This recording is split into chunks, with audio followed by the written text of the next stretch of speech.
menonton, jangan lupa like, subscribe, dan tekan tombol lonceng. Selamat menyaksikan. Pernahkah mengalami gusi yang bernanah? Gusi yang bernanah dapat menimbulkan rasa sakit yang parah dan menyebabkan susah untuk makan. Apakah penyebabnya dan bagaimana cara mencegahnya? Nanah atau abses pada gusi merupakan kantung nanah yang dapat berkembang di banyak bagian tubuh termasuk bagian dalam mulut. Beberapa orang mengalami nanah pada gigi yang mempengaruhi area di sekitar gigi. Namun nanah juga dapat terjadi pada gusi. Kondisi tersebut juga disebut abses periodontal. Abses gusi merupakan kondisi yang menyebabkan nyeri dan dapat menyebabkan komplikasi yang serius. Abses pada gusi terjadi ketika bakteri pada mulut menyebabkan infeksi di ruang antara gigi dan gusi. Umumnya abses periodontitis disebabkan karena buruknya kebersihan dan kondisi mulut. Penyakit periodontitis adalah kondisi peradangan pada gusi yang disebabkan oleh menumpuknya plak di bawah gusi. Plak merupakan lapisan bakteri yang lengket dan tidak berwarna. Plak dapat hilang dengan melakukan sikat gigi dan floss secara teratur setiap hari. Jadi infeksi gusi itu macam-macam nih, Kak Cynthia, luas ya.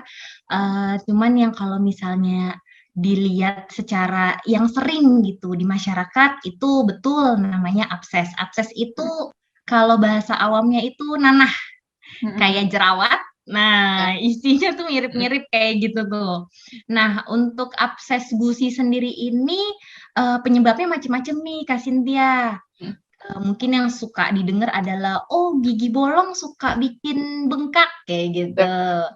Padahal gusi bengkak itu atau infeksi itu nggak melulu dari giginya. Kadang ada yang emang sumbernya dari gusinya itu sendiri, baru dia nyebabin benjolan lah atau bengkak lah, nanah segala macam. Jadi kalau misalnya dipersimpel lagi, dia dibagi dua nih Kak Cynthia. Satu emang dari giginya, yang kedua emang dari gusinya kayak gitu. Jadi kalau dari gigi itu terkadang yang paling umum adalah dari giginya berlubang.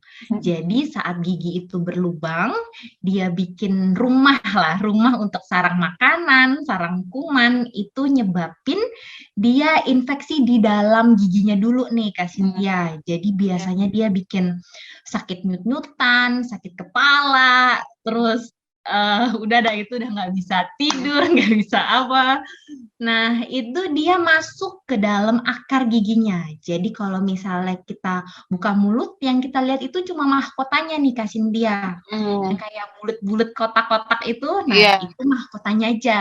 Tapi sebenarnya kayak pondasi rumah. Jadi dia punya akar di dalamnya. Nah, itu kalau misalnya infeksi masuk ke sana, nah itu nembusnya ke tulang. Di bawahnya itu ada gusi, jadi setelah tulang dia nembus keluar ke gusi. Nah itu yang biasanya nyebabin bengkak. Jadi infeksinya sebenarnya nggak cepet, tapi kadang masyarakat itu pas udah parah baru dicek. Nah kayak gitu tuh. Kalau misalnya, itu kan dari giginya Kak Cynthia. Kalau misalnya yang kedua, itu dari gusinya itu sendiri. Jadi dari gusinya itu, misalnya makanannya nyelip di tengah-tengah. Nah, antara gigi kanan sama gigi kiri, dia nyelip di tengah. Nah, itu nyebabin infeksi kalau dia makanannya misalnya nggak keluar. Dia nyebabin radang. Nah, itu bisa jadi pembengkakan di sana, kayak gitu.